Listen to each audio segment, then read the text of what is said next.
right, so continuing on, after having watched SmackDown, we'll jump into AEW, and we will get to that eventually. Yes, we have lots of opinions about SmackDown. I think a lot of people have lots of opinions on SmackDown. Yeah. But first, some AEW. Which was a lot better, let's say. But it was a very, very good show of AEW Dynamite. I think we'll just start straight in with our picked highlights from the show. And this part actually wasn't on the show when we watched it. We actually watched it later on. Was Tekla's promo. Yeah, that was a fantastic promo. And also the funny story that I told you about it. Which I was surprised, because when I was watching it, I didn't see it. I didn't notice. So you got to watch it initially without knowing this story behind it. Yeah. Whereas the first time I saw it, I also saw the story alongside it. Yeah. Do you know what I mean? So you saw it, great promo, fantastic delivery, really well done. Kind of I'd love to see more of that. Yeah. The problem is, if you would like to see more of that, you need to give Tekla a bottle of gin and I'd say 3 shots of tequila, because apparently, allegedly, she was absolutely sloshed.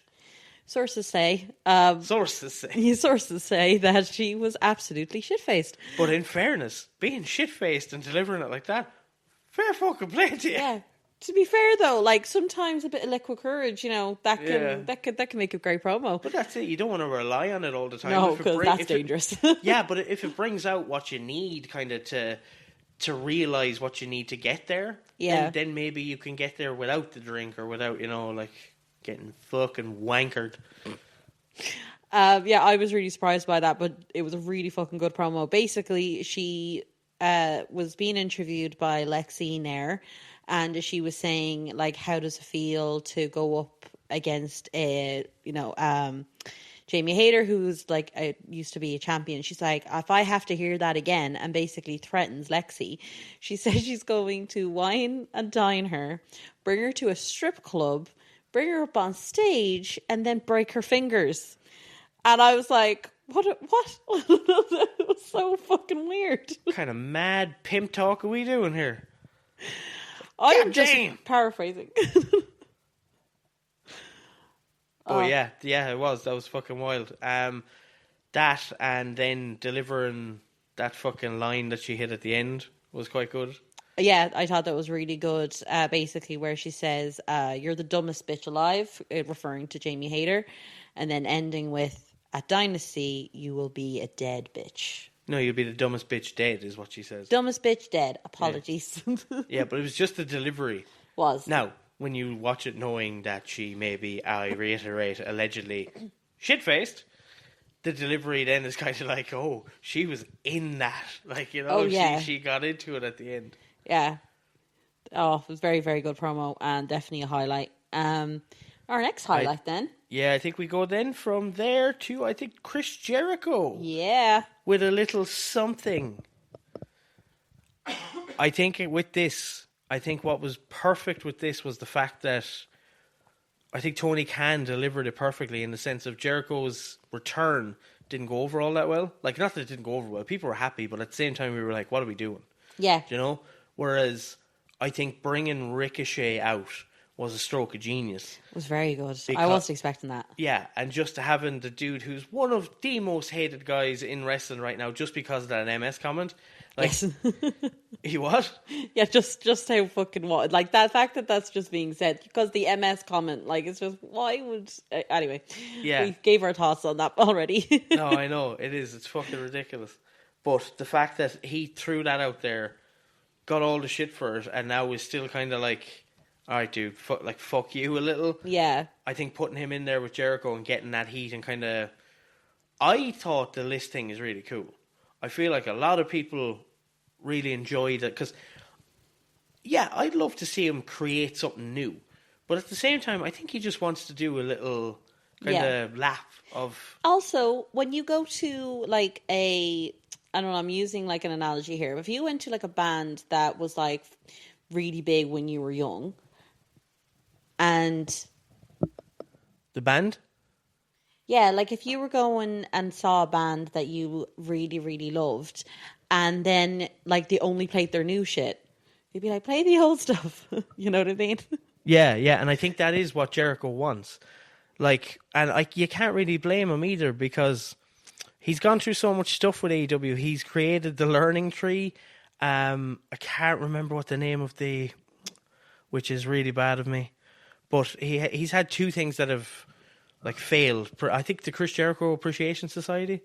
They were two things that he created in AEW that just did not go over well. Yeah. So I think he's just kind of like, do you know what? I want to do something that everybody loves. Kind of give me a reason to be cheered again, and kind of do that one final lap. Now I think he's probably there for I think he signed a multi-year deal, so I think he's there for another couple of years at least. But I think everybody would rather cheer Jericho on his way out. Oh, 100%. I would anyway. And like, see, when I first became a fan, obviously Jericho wasn't on TV, so you showed me like old things of Jericho when he was in WWE, and you just made the list, and I was like, I love this guy, that's fucking brilliant. So anytime I think of Jericho now, that's what the first thing I think of is the list. Well, him and Kevin Owens is absolute fucking gold. It was good. That was really, really good. I loved watching them two together. And then when he came out with the clipboard, didn't I first say, oh my God, you just made the list? I was like, I preempted that, but I don't know if I was probably one of hundreds that probably saw that too. Which is crazy because probably. There's probably loads of wrestling fans who are rolling their eyes right now listening to this going like... That was obvious. Yeah, of course. However, I'm one of those wrestling fans who I have watched Jericho and WWE. I watched it during the list. You said that, and I instantly said to you, no, that's just the contract, Rachel. Yeah, and it's like, he's not going to do that again. Yeah, because in my head, I was like, he's not going to do that again. It's a WWE thing. I would love to see him do it again. Didn't think he would. So then when he peeled off the AEW logo to reveal Jericho, I was like, good. Shit. Oh, that's actually really cool. That's well done. Do you know what happens? Do you know what happens when you're bald? Do you know what happens? You just made the list. I love it. I'm really excited now. No, it definitely deserves its place in the highlights this week. 100%. And actually, for this episode of Dynamite, we actually don't have any lowlights. We do not. We have a lot of ringside shout-outs because there was a lot of good stuff that had solid progression but didn't overly stand out all that much. Yeah. You know, like it was well done. It was what you'd expect, kind of. But at the same time, what you'd expect and expecting good stuff isn't always a bad thing. No, do you know what I mean? Not. It's like I'm not going to complain about getting good wrestling. Yeah, so I agree. Yeah. So our first ringside shout out then is United Empire, which is Will Ospreay and his friends from New Japan. Yes. Versus the Death Riders. So it started off at the beginning of the night with they're in the car park. Ospreay is there. He gets attacked by the Death Riders. And then a car pulls up, and It was an SUV.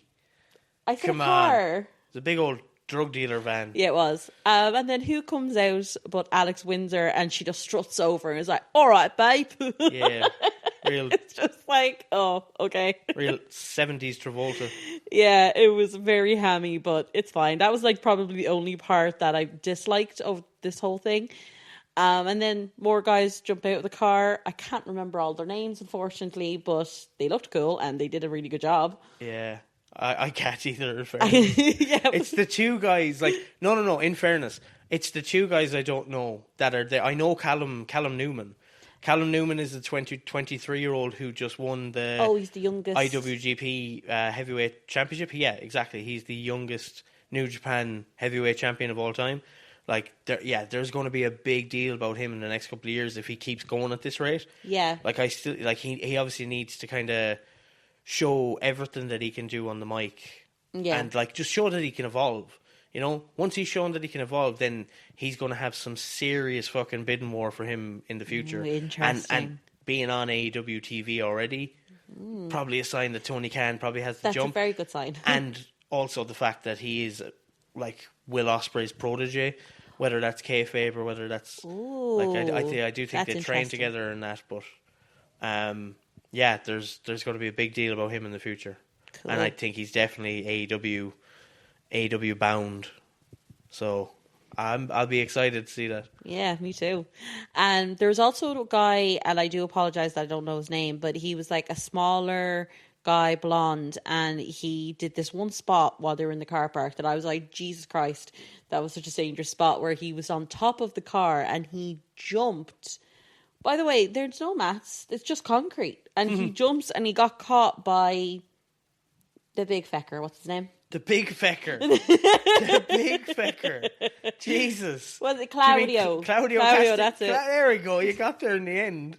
Claudio Castagnoli. Big fecker, you know. Yeah, oh, I know the big fecker. Yeah, he catches him, thank God. In fairness, I think if you talk about the Death Riders and you're like, yeah, the big fecker. Yeah, everyone knows what I'm talking about. That's Claudio. Yeah. Like, that's Claudio. He spins people around. Yeah. You're good, you're good. Quit while you're ahead. Okay. Quit while you're ahead. You got away with the big fecker. Don't push your fucking luck now, okay? But he did catch him, and if he didn't catch him, he would have fallen onto concrete. So that's a really dangerous spot, and I was like, Jesus Christ. That's just the risk they take. I know, it's AEW, which I fucking love it. But it's not even AEW, it's some wrestlers. There's a load of WWE wrestlers who would happily take those risks. You would never do a spot like that in WWE, you mad? But that's not the wrestlers' fault. Most of those wrestlers would absolutely take those chances. That's why you see people like Ciampa going over to AEW and then he becomes a fucking lunatic again. Yeah. You know, these chances all were taken originally, they were taken fucking years ago as well, but they were taken in NXT and stuff like that. Like, that's where this was, where the eyes weren't really on them and they could get away with stuff kind of like that. WWE is so big that the sponsors don't want these big spots being hit. Yeah, and the because health they're so and safety dangerous. regulations. Whereas AEW still are in that point of like, we still get this cool stuff. Yeah, they're in their like ruthless aggression attitude era time because they're still new. But like, if they get as big as WWE, they could probably be like that then as well. I hope that they haven't even scratched the surface of what their attitude era could be, because if they've built up to this point and they still are yet to get to their absolute apex of what they can put out product wise, like if we're barely scratching the surface now, we're in for an unbelievable wrestling future. Agreed. You know what I mean? So that excites me, and I really hope that is the case. Same. Also, what happened is we got a main event match then between the United Empire and the Death Riders. Really good match. There was lots of there was lots of table shots through table shots. Just battering them with tables. Table spots. I meant. It's going through the fucking table. So yeah, table spots. Well, there was some good table spots. Yeah. However, there was one where the table was like, it decided, I am the table. There it is. But yes, there's twice that happened where the table just didn't break. Just decided it wasn't breaking today. Just not happening. No. So, that was unfortunate. They tried twice on the same spot, if you remember. And they failed twice. That table was like, nope. And then there was one other spot as well. The same guy who jumped off the car, he also did another one where they got the ladder and he got up to the very top and he jumped. Yeah. Like outside of the ring. That was fucking mad. No, that was good. That was fair good. play to that guy. He's I love crazy. those spots. But yeah, it was a fantastic match. It was just fun. It was a crazy fucking chaotic match. Yeah, and then it ended with then obviously United Empire winning by Ospreay pinning Moxley. Yeah, I was surprised at that. Really? Well, yeah, you have like Daniel Garcia in the match. Why not pin him? Well, it's don't get me wrong, like, you're not really pushing Daniel Garcia right now. Why can't he just eat the pin in this match? Can I say why I think? Yes. I think the reason I think you didn't have to ask, by the way. No, don't ask in the future. Just speak. Okay. It's kind of the point of the whole. Yeah, I do have a mic, I suppose. Exactly. But you had. Did I allow you to speak? Shut the fuck up. Yeah. Oh no! Oh my god! So you have Dynasty and you have Ospreay versus Moxley at Dynasty. So I think that was obviously like a preempt to that match. So I think it's basically trying to put it in people's minds that Ospreay is going to be pinning Moxley. So do you think, so after seeing that, your prediction is that Ospreay wins at Dynasty? Yes. I disagree. Really? But I feel like I'm starting to feel more and more on the wrong side of my opinion. Like, if you had asked me 2 weeks ago, I would have said, oh, Moxley's winning at Dynasty. You know, like, it doesn't make a lot of sense. I feel like you're going to push Ospreay into the world title scene for when we get to All In London. You know, that's what I would have thought. But the closer we get, and literally, like you just said, the logic behind pinning Moxley on Dynamite is the fact that, Ospreay is going to win, going to hold the Continental title, and then what are we doing there then? Because I still have to believe that he's going to lose that title before All In, and he's going to then have a program with MJF. You know, but does that mean we're going to then give Ospreay a really short title reign? I think what might happen is we might get a longer rivalry between Moxley and Ospreay. So I think the rivalry is going to continue off. It's not going to finish at Dynasty. So I will not be happy. If I that's think the it's case. going to continue on for a little bit, and you're going to have Moxley trying to get his title back. And there's going to be a bit more back and forth there. That rivalry is going to last a little longer. And then once that is finished, then you're going to have Ospreay go after MJF. And that will be the build-up then to All In. So you're going to have Moxley take his title back after losing to Ospreay at Dynasty. Yeah. And then from there, that's when Ospreay then finishes his Death Rider saga and moves on to MJF. Yes. I can absolutely see that you're probably right, which is frustrating. Why is it frustrating? It's frustrating because it's not what I want. It's not what you want. But it's not even that it's not that what I want. I feel like the story should finish at Dynasty. But for now at least. Like I feel like we can come back to this now. I don't want respect. Like Moxley took Ospreay out, took his fucked his neck up, kayfabe boys. Took him out for months. So, Ospreay shouldn't be forgiving him. Yeah. So, I don't know how it plays out if Moxley wins. But, I feel like you put Moxley over and then you have Ospreay just being, moving on to something else. I don't know what. Yeah. So, I can't really argue if they continue it on because I don't even know what else to put Moxley in. But this is or Ospreay. But this is what they're going to do, in my opinion, because when it comes to Moxley and Ospreay, there is too much there for it to just stop now. And if they stopped it and Ospreay went to something else and then they brought it back, people might be like, "Oh, we're doing this again." You know what I mean? It's better to hit while the iron's hot, keep it going until it hits a more of a pinnacle, and then have it end maybe in a steel cage. And once that's finished, maybe Ospreay's off for a few weeks, and then when MJF is in the ring, all you hear Ospreay's music hits, and then we start that. So that's how I see it going. I feel like that's a relatively solid way, and I think you're a lot closer to being right than I am. I'll tell you that much. So I could definitely see it going that way, and like I said. I feel like I don't want it to go that way. Yeah. But I can't tell you what I would do otherwise. Now, I'll have a think about it and we might come back to a fantasy book. But at the moment, I can't think of an alternate way. So I can't blame them for then going and doing that and keeping the two of them busy. Yeah. So, we'll see. I won't be mad at it, I guess. Yeah. Touche. Thank you. So our next shout out then is Don Callis family, and then following a trios match. I think we kick this off with Don Callis in the back. Yeah. Where he announces that Fletcher is out and he has to relinquish his TNT title. He's injured. Which absolutely fucking sucks, and I really hope he's back fit and ready to go before All In. Yeah. Because I would very much love to see him live. Do we know how he's injured? Do we know what exactly? Yeah, so we actually missed it on Collision. Okay. I think he went over on his foot. Oh no. So I think it might be an MCL tear, but I'm not 100% on that. I think Tony Khan announced that he will return in 2026. However, we don't know. It's just that could be November, December 2026. You know? Hopefully not, and hopefully we get him for All In, but at the same time hopefully he comes back fit and Hopefully. healthy, because then we'll hopefully get a Kyle Fletcher title run at some point. Yeah, no, hopefully I want to see that. And hopefully he gets better soon. Following that as well, Don Callis announced that there's going to be a casino gauntlet match set for Dynasty. So, Which I am not angry about. Yeah, I'm happy with that. Yeah. I like the casino gauntlet matches. what is the casino gauntlet again? So the way the casino gauntlet works, and this is why we get to Ciampa and Dorada eventually in our shout outs later. Yeah.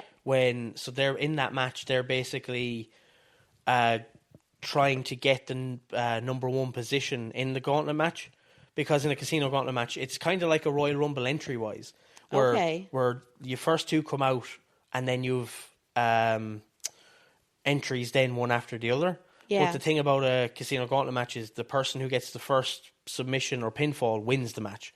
So if you're one of the first two people in the match, you have an added advantage of being alone with that person in the ring for an extended period of time before a third person then comes out and can start breaking up pinfalls or submissions. So it's your optimum time to try and get the win. Oh, that's interesting. Okay, so being first in the ring is important. Yes. Okay, cool. I'm learning. You are learning. Now let's see if you remember next time. Oh, yeah, you'll ask me next week and go, Rachel, what's a casino gauntlet? And I'll be like, so we'll see if I remember. And that's when I'll fucking strangle you. You love me, really. Next we have on the whole Don Callis family and trios match side, we then got the trio match, which is Darby, Jack Perry, and Bandito versus Andrade, Mark Davis, and Takeshita. So what did we think of the match itself? Yeah, this is one of those with AEW where if you're listening to us regularly, we're going to just Sideswipe. not sideswipe, but it's a banger of a match. It is. If you're watching AEW, don't skip through it. Watch the match, enjoy the match, great storytelling. It's a fantastic match, and if you get a chance, watch it. Yeah. But it just gets to the point that it needs to get to, and then you kind of have the continuation afterwards. Yeah, so you had Don Callis on commentary as well, and there was a part where Andrade went over here and did his little photo with the hot woman in the crowd, which has become a thing. And then Don Callis shouts, "That's $60 for that photo." Yeah, that's funny. He's like, keep your hands off the merchandise. Yeah, exactly. Product isn't free. And then he's also on the outside of the ring at one point doing some weird little dance. I caught it when we were watching it. Do you remember? Yes, I do remember that. That was, yeah. He's weird. And then we had the Young Bucks run in then once at the end of the match, and then it was a bit chaotic, to be honest. A lot of things happened all at once. It was like Young Bucks run in, then Okada attacks the Young Bucks, then Okada and Takeshita then fight and brawl in the ring. Then the Young Rascals show up, and I'm just like, okay, this is too much. Too much is happening. It was just stimulant after stimulant after stimulant. Overstimulated. It was like, holy shit. Yeah, it was good. But it was good, but it was also like, what the fuck am I paying attention to? Yes, it was very chaotic. Not mad at it. But... Yeah, I like, obviously the standout there is Okada and Takeshita going back and forth with each other. Are we ever going to get that, do you think? Well, I think later in the night we go backstage to Don Callis. Yeah. And they're obviously like arguing, and you have Takeshita and Okada just shoving each other, and you then have Don Callis being like, Sunday we're going to have at Dynasty, we're going to have the Young Bucks versus Takeshita and Okada. Yeah. Two of them not overly happy about it. But then Don Callis says, look, team up, do this match, and I'll allow you to fight each other. Like he said, he makes the analogy of Scottie Pippen and Michael Jordan, which was good because like he compares the two, and then as he agrees to let them fight, eventually you then have Okada, the prick that he is, just look Takeshita in the eye and just say, "You're Pippen." And I'm just looking at him, and I'm like, "That's fucking fantastic." I love Okada. Yeah. I love his deliveries. Like, even when he was helping Takeshita before they got into the brawl, and he was taking out the Young Bucks, he was just running by them, just giving them the finger like a big like a 9-year-old. But it was fucking hilarious. And then he has this stupid smile, like this proper prick smile that you're just like, oh, he just plays his part so well. See, that's the thing. You describe it as a smile, but I think the more apt description would be shit-eating grin. Yeah, I think that's perfect. Yes. I think that's exactly what it was. So yeah, that was that shout out, and yeah, enjoyable, really good. Next on the shout out list, we have Kenny Omega and MJF.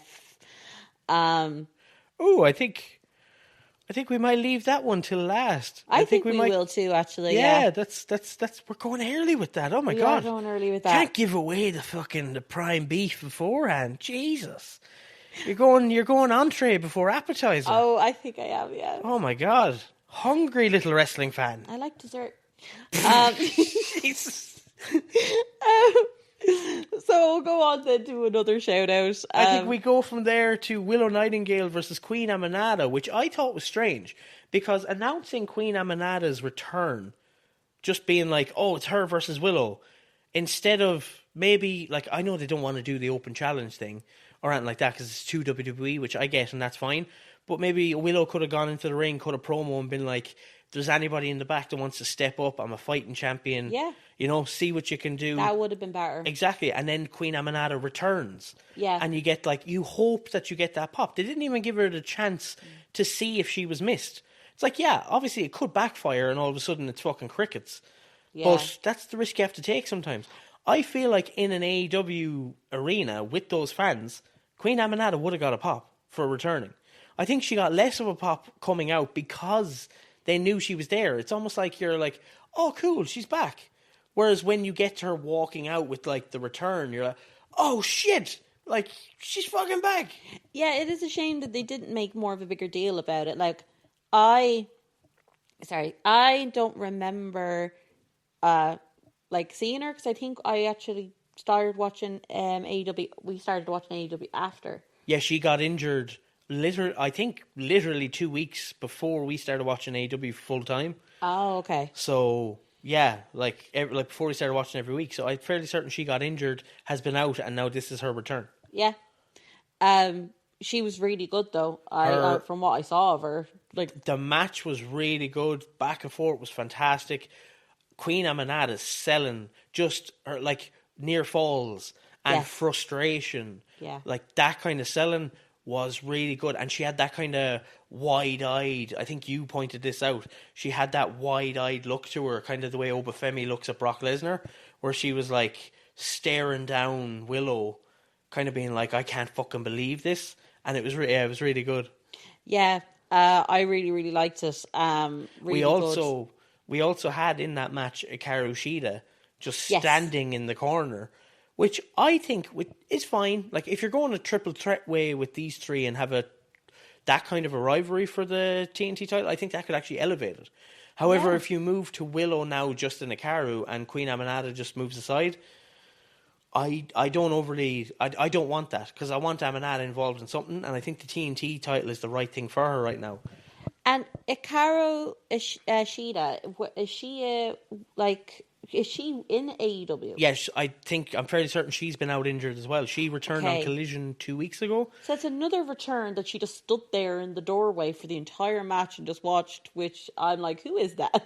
Why? Well, her original return was a match against Willow Nightingale on Collision. Yeah. Okay. So we missed that. Yes, so Willow, like a lot of wrestling fans, it's like, there's a lot of wrestling to watch. Collision is just one of those where you're like, oh, I'll get to it, and then a week gets by you, and you're like, oh, fucking shite, I forgot to watch Collision. Yeah, I know, that's one that always seems to slip through the cracks for us. I feel like anybody listening, wrestling fan-wise, will be like, yeah, I get it. Yeah. I get it. It's like, usually they kind of just do fill you in when you're watch Dynamite anyway, so it's like... The annoying thing is, anytime we watch Collision, we do enjoy it. We do. And it mainly does have, like, just banging wrestling matches. Yeah. But the problem is, a lot of the times, there's not a lot of story development there. So the investment is, like, you do want to get dragged in by the story, and then see a great story being told, like, or continued in the ring and told even more, and then continued outside. You know? like for me, the story is the most important thing. Whereas Collision tends to just throw a bunch of people together and being like, tonight you're going to have this 8-man tag match between fucking Babes of Wrath, Orange Cassidy, and fucking, I don't know who else, Roddy Strong versus Samoa Joe, Hook, fucking Tekla, and one of the Sisters of Sin, Sky Blue, Jesus, Sky Love. Oh my God. Where did I get Sky fucking Love out of? There was that, like, jobber, I don't know if she was a jobber. Don't you say oh my God. 1 year wrestling fan using the term jobber. How fucking dare you? Oh my God, you insulting. Was she a jobber or she was like one she of those... She still used the word... What are you doing? No, go on, who's a jobber? She was like an indie wrestler and she came on and her name was something Love and she wore pink. Oh, I can't remember. Was this a few weeks ago in a tag match and then she had her own singles match? Yeah. Okay, yeah, I can't remember her. You don't? Yeah. Okay, I'll show you after. I remember... I think I remember the one she tagged with, if it was the tag match, who did a really good job. But if it's the Love one, I can't remember. Okay. And now it's probably going to be somebody really obvious and I'm going to absolutely kick myself. Maybe not. I don't know. I just remember something Love because I remember thinking it was a stupid name. But that's like... So when you said Love, I thought maybe you're like, that's why, because we only saw her on TV, so maybe that's why you confused her. Yeah. These are the riveting conversations you get here on FBW. We thrive to bring you the best in waffle talk and shitery. Fine, okay. We also bring you fantasy bookings, which some of are quite good. I agree. We would, because we just are, we love our own shite. We do. So our next shout out then for AEW is Tommaso Ciampa versus Mascara. Oh, go on. Oh, she's stumbling. At least you didn't say Lindsay. Mascara Dorada. Hey, you got it that time. Yeah, so this is the aforementioned match where the winner gets the number 1 spot in the Casino Gauntlet match. And again, one of those AEW matches. Now, this is a good match. You should go, definitely go and watch this. If you're, just skimming through, I'd watch this entire match because it was a banger match. It was well done. And it just leads to Ciampa winning. He's going to be the number 1 in the Gauntlet. He tends to, throughout the match, he focuses on the title quite a bit. So I feel like he's probably one of the front runners to win it. I feel like Briscoe is going to be in there too. So that could be interesting. We could have a prolonged Briscoe and Ciampa rivalry for the TNT title with Ciampa as a heel. That'd be pretty cool. That would be cool. I think I'd be quite happy with that for at least a month. At least a month. You get those filler rivalries in wrestling where, you got to build to something bigger. It's like, fantasy book wise, I feel like there's something there to build Ciampa into something bigger. Yeah. And I do have a little bit of an idea. Ooh. I don't know if I can give it to you right now. Okay. So it's a touch of a teaser. Yeah, this one deserves to be properly thought of because it may involve little teaser. It may involve another bald man in the company and potentially not being in charge anymore. Not being in charge anymore. I'll just drop that and you think about it and we will continue on. So we have Ciampa as the number 1 entry into that Casino Gauntlet match. She looks very confused right now, by the way, because she really wants to know who I'm talking about. I really do. But okay, I won't. I'll think about it. And I can tell you because I think everybody at home or anyone the handful of people listening will probably be thinking, oh, come on, that's so obvious. What do you do? Oh, wait. What? Moxley? Yes, of course, Moxley. Oh. When you said balls, because we just watched Jericho and Ricochet. I was like, is it Ricochet? Wow. What? He is bald. He is bald. Yeah. So our final shout out then is Kenny Omega and MJF. It started off with, there was a segment backstage of Kenny's doctor updating us that Kenny's health won't die. He's basically updating us that Kenny won't die and is not in fear of dying at Dynasty. His stomach won't explode. Yes. Yeah. His stomach won't blow up like a pigeon eating rice. And he will be fine. And if Max kicks him in the sternum, he won't die. Yeah. And then So as if we needed to be told that. I know, right? But in fairness, the doctor did a good job. It's like it's a bit on the nose. Like we don't need this overly, but at the same time, I'm not overly mad at it either. It's goofy enough where it's like, okay, all right, fine. Like, did Max go too far and they have to be like, sponsors rang in and are like, is Kenny going to die in this match? We don't want to sponsor this match if we're going to sponsor the death of a man in the ring. Yeah, the people might have gotten stressed out about how detailed MJF went about his health. So they were just like, he's okay. We were just exaggerating. He's fine. You do wonder if that was the case. Maybe. But like, there's a bit as well where the doctor just goes, no, he did his best. He did well. Like, he did well up until at the end. He just goes, I have something to tell you. I gotta go. Yeah. Oh, that was so jarring.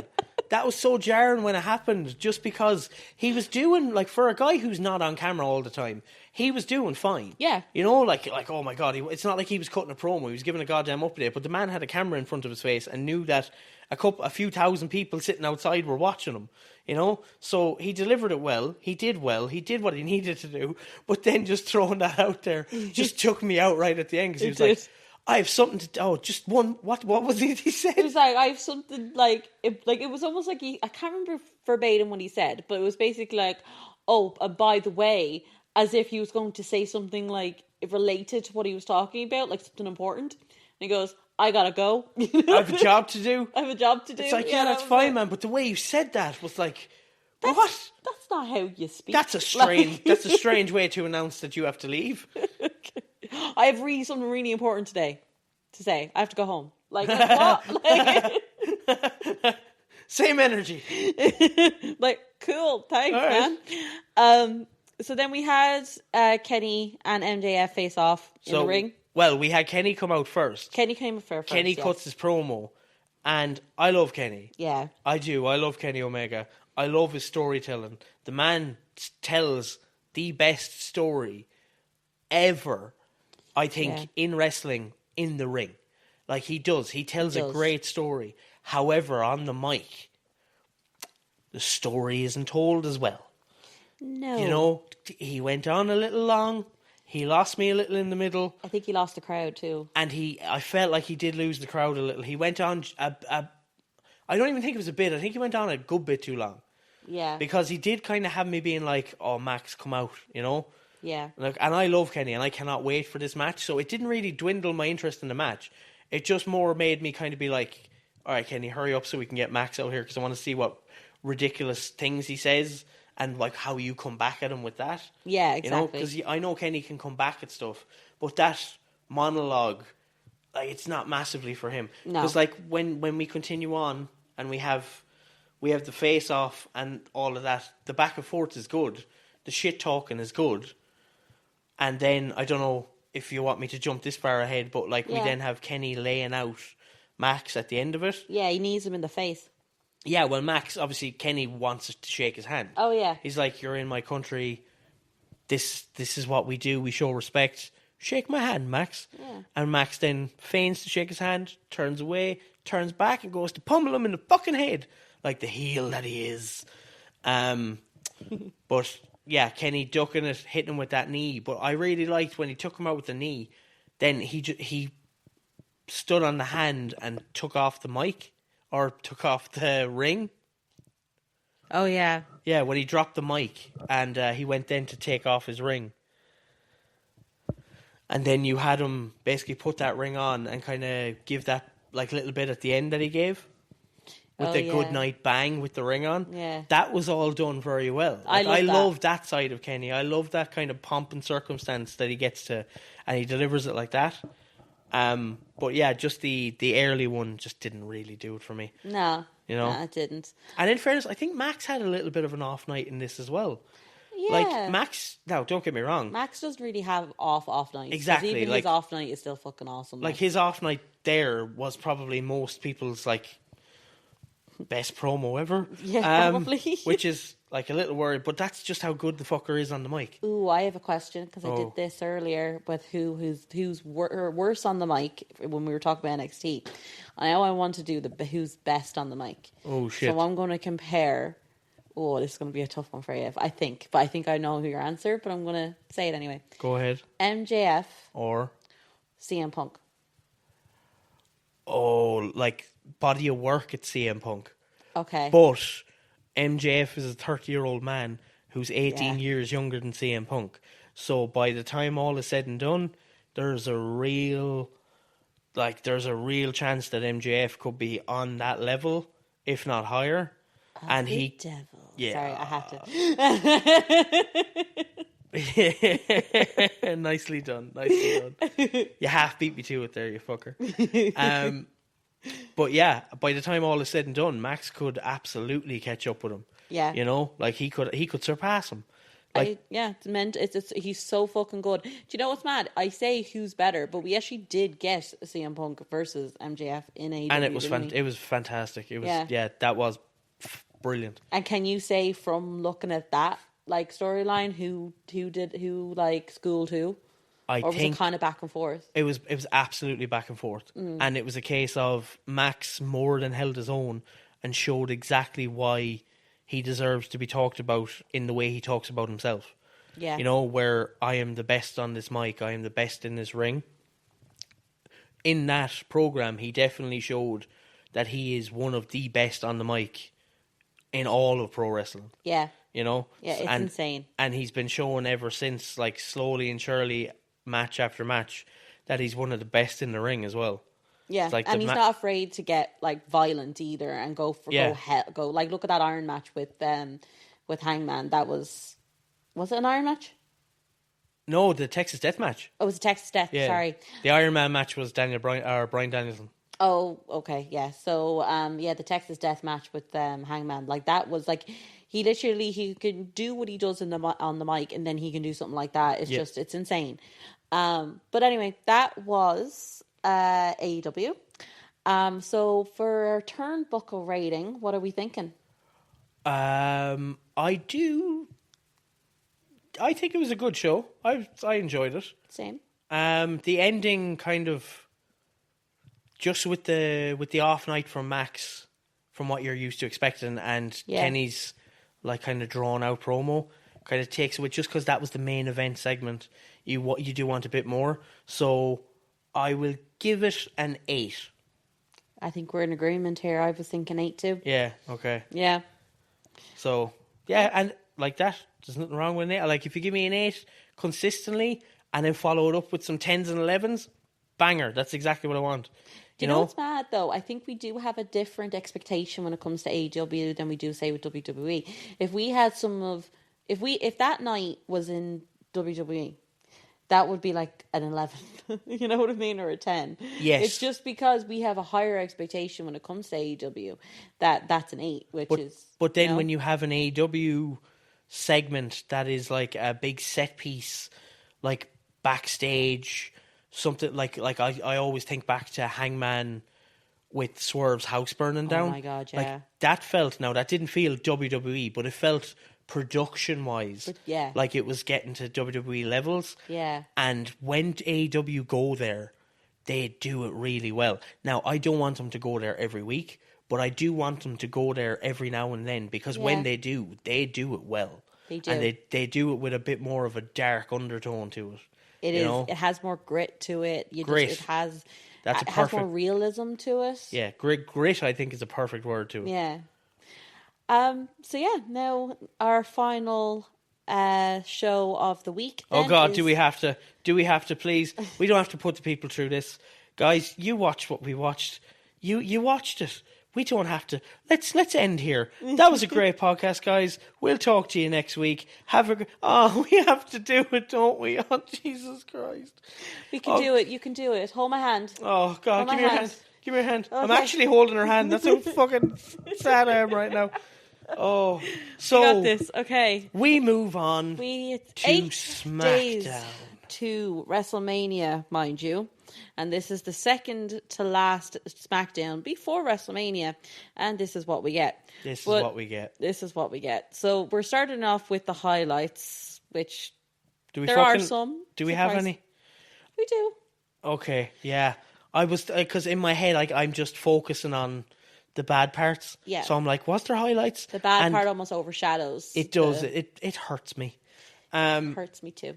But yes, there was some highlights. And in fairness, some of these did come after the fucking segment we're all fucking knowing that we're going to get to. Yeah. But some of these did come after, which at least was some form of palate cleanser, you know? Yeah. But yeah, so starting off with our highlights, we had Danhausen versus Kit Wilson. We had the in-ring debut of Danhausen. And you know what? Yeah. It was fucking solid. It fucking was. I didn't know what to expect. I've never seen him in a match before. And we've been seeing him backstage doing fucking amazingly. And I was like, we're finally getting to see him in a match. And it was really good. I enjoyed it. Earlier in the night, I think we had seen Danhausen backstage with R-Truth. And again, I'm sick of R-Truth doing these ESPN fucking talk. Fuck off. Like, R-Truth does not need this. The man is fucking hilarious. Let him do real fucking bits. Let him and Danhausen just work and do shit and be like, what wild stuff can we come up with? Because we're about to be on screen together. Yeah. No, we don't have to force it in with, Danhausen sees truth at an ESPN fucking... Fuck off. Yeah. Also, you would think as well, R-Truth, now that he is a tag team champion, that he wouldn't have to do these fucking ads anymore. And it's just like, I don't know, I'm so sick of R-Truth being that. I don't like the fact that R-Truth is one of the best character workers in the business, and especially in WWE. And his character is so beloved that they know that they can throw him into these ESPN things and people will still pop because it's R-Truth. Yeah. But we're popping because it's R-Truth, but we're sad for him seeing him here. We don't want him in this shit. Stop putting him in product placement things. Like, you can put him in comedy bits. That's absolutely fine. But let the comedy be related to wrestling or storytelling or something backstage. Because the man is nearly at the point where he's going to retire. I don't want R-Truth's last fucking segment to be how you log into ESPN's fucking site for a Crown Jewel pay-per-view 2 years down the line. Bollocks. Yeah, bring back Ron Killings. You don't even have... I absolutely... If we got that before he retired, I'd be so happy. I would love if they got to that. I don't think they're going to. I hope they do. But if you're not going to get to it, at least let the man be R-Truth in a wrestling fashion. That's all I'm asking for at this point. Me too. But it was a fun back and forth when Danhausen showed up and then Damien Priest showed up, because Damien Priest was like, oh, it's not Asuka now? And he's like, Asuka? What are you talking about? And he's like, so basically R-Truth's just gaslighting Priest. Yeah. See, the thing is, with Truth and who he is, he just doesn't remember. No, he's like... He's just like, I don't know what you're talking about. He just genuinely doesn't remember. But the thing is, then he might remember. See, I think the times when he remembers, he's Ron. And the times when he forgets, he's Truth. Yeah, maybe. You know, I think that's it. Yeah. Or maybe we'll have like a Jacqueline Hyde thing. Well, they already kind of hinted at that. Yeah. And they really should have done that, because that for Truth could be a fucking great storyline. There's been two incidents of a Jacqueline Hyde thing that they could have played. One was Bailey, and then the other could have been R-Truth, and they dropped the ball on both. They did. I do think... Well, yeah, they absolutely dropped the ball on both. I do think Bailey tried her best. She really did try her best. That was good, though, from Bailey. I really enjoyed it when she was doing that stiff personality thing. It was good, but there was no progression to it, so it was very hard to stay invested. When you were seeing... put something in it that made it. Yeah, you were just seeing the same stuff week after week. Yeah. It's like, you need to then evolve and be like, okay, well, where's she going with this? They just forgot about it. And they did. But hopefully they forgot about it, but then they transition it to someone like Truth. Yeah. Because Truth absolutely could do something and it would be so cool. Unbelievable work with a story like that. They could work... Oh, okay, do you know what? I just thought of something, and I'm going to keep it to myself because I want to get it out a bit more. Oh. So we also had a segment with Nick Aldis and The Miz and Kit backstage, where what was it?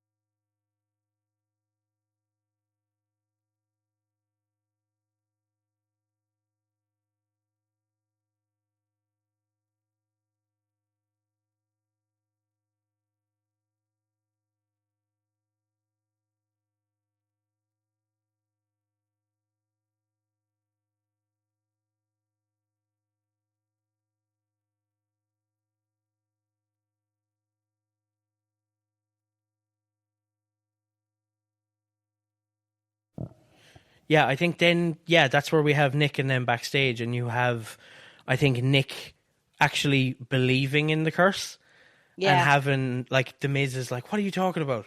You know, like, which is ridiculous. It's ridiculous, but I like that they're doing that. But it's like, I think I would have been better if you had Nick Aldis kind of not stifling Danhausen, but kind of staying as that GM kind of thing of like, I don't know what's going on, Miz. Like, just look, like, you're like, what do you mean a curse? But, you know, the fact that he just outright believes it now, it takes a little bit of that comedy away, whereas he's like, what do you mean a curse, Miz? Like, how can you be cursed? What are you talking about? But I actually like that they're putting some, like, credit to the curse, and they're making it a thing where it's, like, real and believed in the world of, of wrestling. It's kind of like... It's getting stronger. Yeah, like with Jericho and the list. All Jericho was doing is writing someone's name on a piece of paper. Yeah. But anytime that you just made the list, the wrestlers go, no! like nothing happens. That's it. A lot of it is how the other wrestler sells for you. Exactly. Like, it gets you, how far it gets you over. And speaking of Danhausen's curse and it's potentially getting stronger. Yeah. We saw it in action. Yeah, well, we then have the match. Well, it's a solid match. It's like Danhausen... Like, I'd seen him wrestle on the indies a couple of times, but it was a lot more gimmicky kind of wrestling, which is fun too. Like, the way he does that is really fun. Someone's been training with CM Punk. Yeah, just a few of the moves he delivered. Like, he's always been good at them, but, like, God, they were solid. They were. And then, obviously, we see in the match his curse in action as Kit Wilson climbs to the top, and Danhausen, weirdly enough, and I don't know how the crowd took this, sits up like the Undertaker. I thought the Undertaker too. Well, you were meant to. Oh. But you had the crowd. The crowd were a little iffy on that, and I understand. I get it. But I think the crowd and, like, fans need to realise that that's Danhausen. That's just paying homage. Like, Danhausen isn't trying to take that from the Undertaker. He's copying the Undertaker. He knows what's going on. Exactly. You know? So he just sits up like the Undertaker, realises Kit's up on the top turnbuckle, and then decides, you are cursed! And the pyro shoots up Kit Wilson's arse. And it's fucking hilarious. It was so good. And that's wherein lies the theory of, is Danhausen's curse getting stronger? Is he getting more powerful? Because now all of a sudden he controls pyro? Yeah. Yeah, what's going on here? What else can he do? Maybe he can kill a man. Oh, Jesus. Ari Emanuel, Pat McAfee, Danhausen, please. Cursed! So then we had Danhausen then pinning Kit Wilson for the win.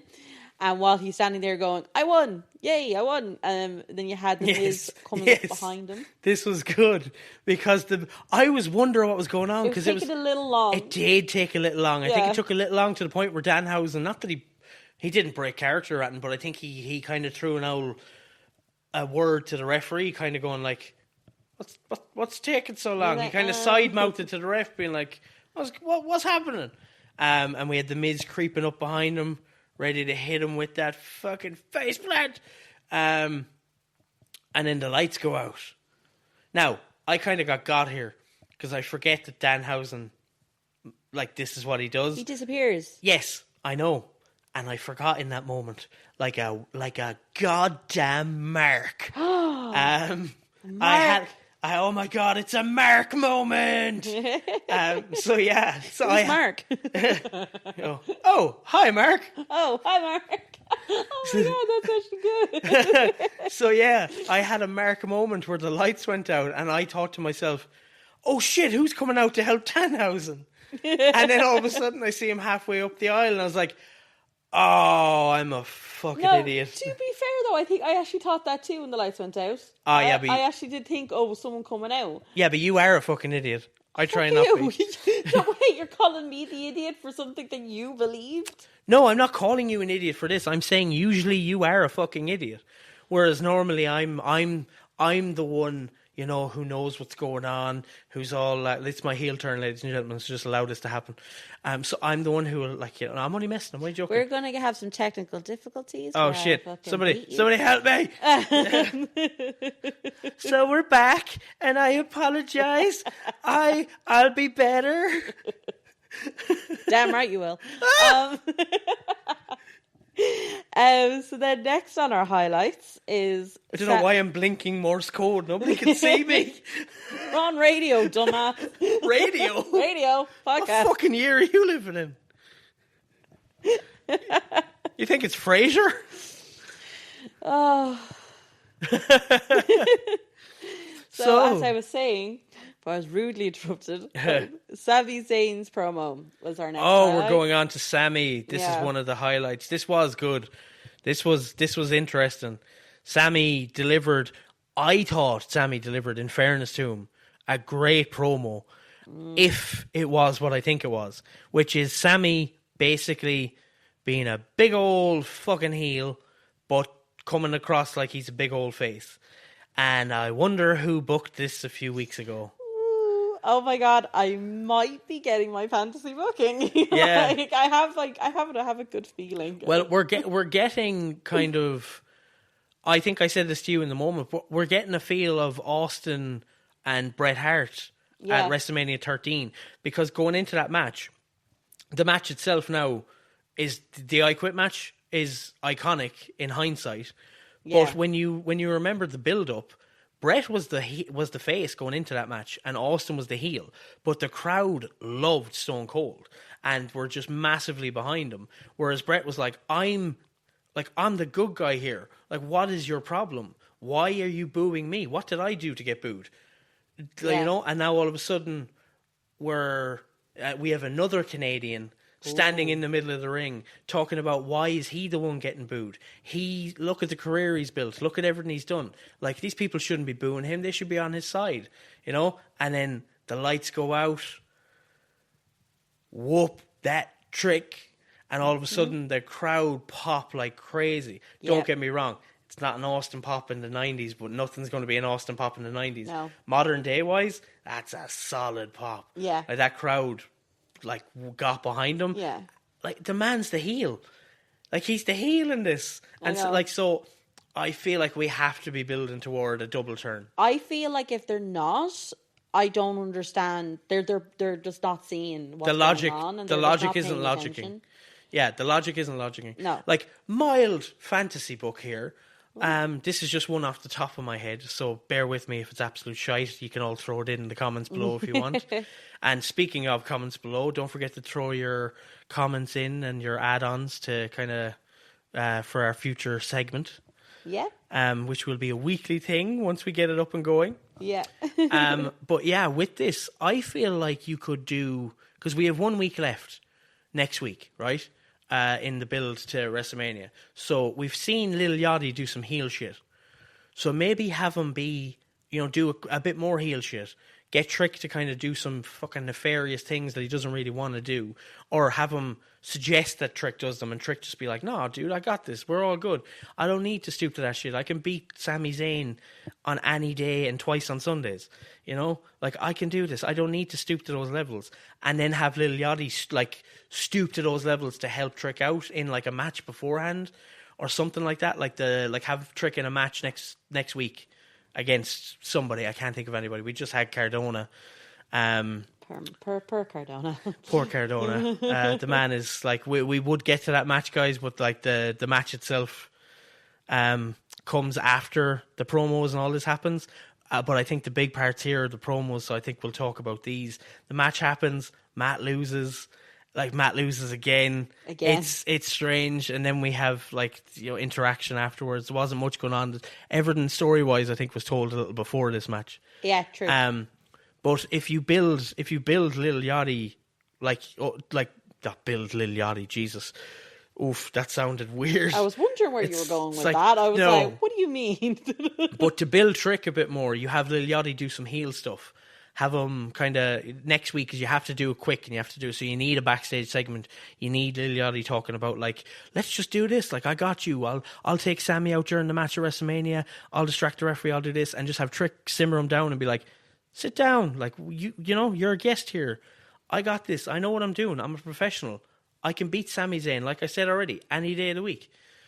You have that come across, and then in a match later on the night, you have Lil Yachty cheat to help Trick win. Trick be like, what did I tell you already? Sit down and chill. We don't need this. I had him beat. Stop with your nonsense. Then you get to, and this ties in with yours now. So you can, you have Trick win at WrestleMania. Yeah. And then afterward, so you have him win, but during the match, you have you have Lil Yachty trying to cheat on behalf of Trick. And you have Trick catch him and kind of notice and be like, stop this shit. No, we already talked about this. No, none of this. So then you have Trick go back in, match goes on, continues on. Lil Yachty does it again. And Trick then has had enough. Lil Yachty, so actually, might be better off if Lil Yachty's had enough. And you have Lil Yachty then get frustrated with Trick and be like, what are you talking about? He's getting the better of you, even though it's been a 50-50 match so far. Yeah. You have Lil Yachty panicking, being like, what are you doing, man? We need to win this. We need to bring this home. Don't make me look bad. Don't make me look bad at WrestleMania, talking to Trick. It's how dare you, sir? And you just have Trick kind of look away and be like, I'd actually have Trick look at the crowd, because this is with the way Trick's character is. Have this happen outside and then have him kind of look toward the crowd with the people who paid $80,000, so it's probably the least you could do at WrestleMania, in the front row. Just fired. Yeah, just have Trick look at the crowd and be like, is this boy serious? And then just have him turn back and just slap the shit out of Lil Yachty. Like a Trick slap. Trick slap. Yeah, back. Oh, backhanded. That's perfect. See, this is in the moment stuff. You have him backhand him with that Trick slap that you pitched a few weeks back. And yeah, you have him just backhand him with that and just listen to the crowd pop. Yeah. And then you have them go in, match finishes, Lil Yachty then, walks away and is like, you know what, sort yourself out. You need somebody to have your back. And it's not going to be me. So you have Lil Yachty leave, Trick wins the match, and then we continue on to what you then pitched. Yeah. Because Trick is all alone. Yeah. Trick gets the win, but Sammy then just decides to go loopy and is just giggling away to himself in the ring when Alistair rolls that chair in, gives him the nod, and then we get into what you fantasy booked last week. Yeah. And we have Sammy turning heel and joining Alistair Black in the Black Veil Syndicate. Very nice. Yeah. And do you know what I really like is when he slaps Lil Yachty, I want that to be a devastating slap, I want them to replay that like they did when Speed got speared in half. I want that to have the same impact. I have an on the podcast suggestion for you right now. Yeah. To see. This is one of those where we're hoping the people listening or anyone listening will throw in the comments of their add-ons, and it can be as big and small as you like, and as small as something like this, what I'm about to ask you. Black Veil Syndicate. Yeah. What would your thoughts be on Black Veil Society? Ooh. In the moment, what would your head go to more? I feel like Syndicate has more of a darker theme. See, I feel like a society has kind of like a cloak and dagger kind of, I don't want to say Illuminati because I feel like everybody's just talking Illuminati. Yeah. But like Court of Owls kind of Batman vibe. Or yeah, Black Veil Society. So Syndicate to me always just feels like behind the shadows, like more elite kind of feeling. Fair, yeah. And I think that's why I like it a bit more. But so than Society. Society is good, but I just feel that's a good argument. No, that's a good argument, and I agree with you. Yeah, that's fair. Syndicate. With that argument, Syndicate is the correct one. Okay. I doff my cap, and I just thought I'd throw it out there. In my head, Society sounded good, but when you explain it that way, yes, I like Syndicate. Thank you. Don't you worry. It won't be that easy to convince me every time. Oh, I know. Because when I find a hill, I will die on that shit. I know, and when you know I have a good point, you acknowledge it. Oh yeah, when I'm wrong, I'm wrong. Yeah. I was wrong. So next on our highlights list, this is our final highlight, was Jacob Fatu and Drew. So it started off... This was a great way to start this off. Yeah. Because this was... Like, if you're not invested in this storyline or anything like that, I would highly recommend, first of all, probably looking up Jacob Fatu's backstory and then watching Drew McIntyre's vignette, because it was a brilliantly produced vignette. You have somebody like Drew who's, like, he seems to be breaking into Hollywood in a way.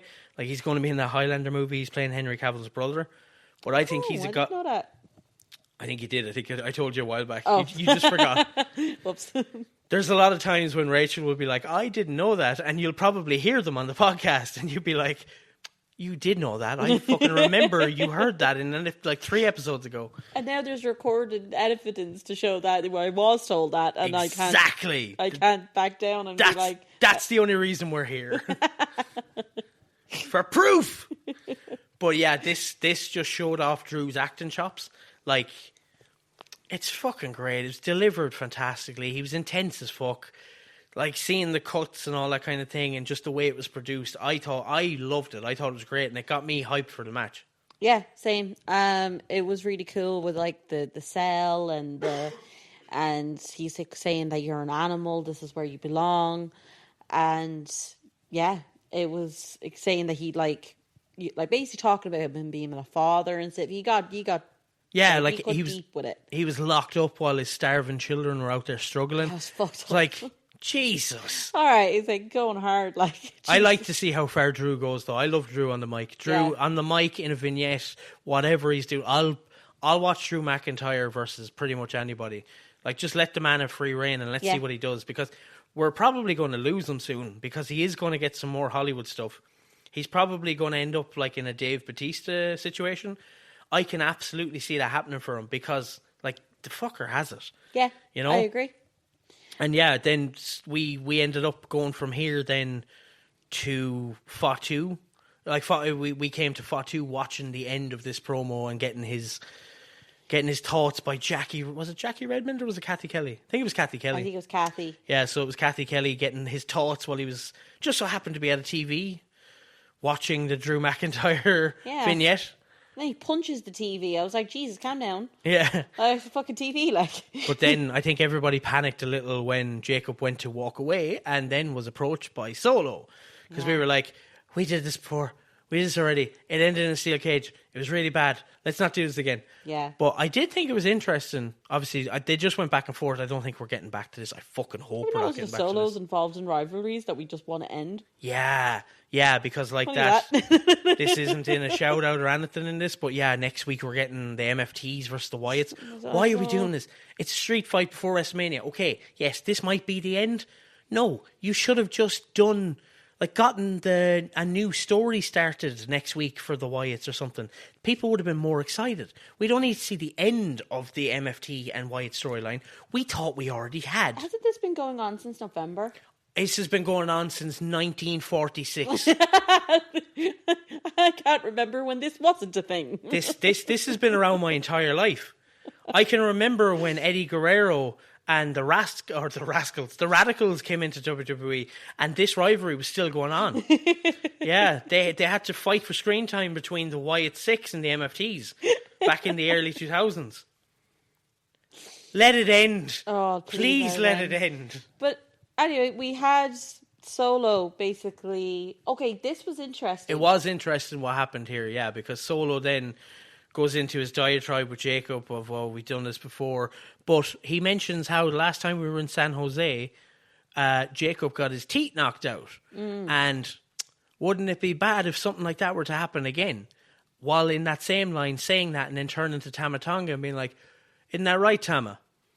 Almost implying that was Tama the one to knock his teeth out originally, which in that case I wouldn't be opposed to, because like that fantasy book wise there's probably something here. Yeah. But you could see it playing out where, like, what if they're trying to build Tama up a bit more and they have, yes, it was Tama, and that was back when he was under the spell of Solo and everything that he was spewing. Whereas now we've gotten to a point where Solo's been obsessed with a lantern that should mean nothing to him. Tama's seen this, what he perceives to be downfall, and realizes, like, oh, I pretty much got charmed by a cult leader, you know?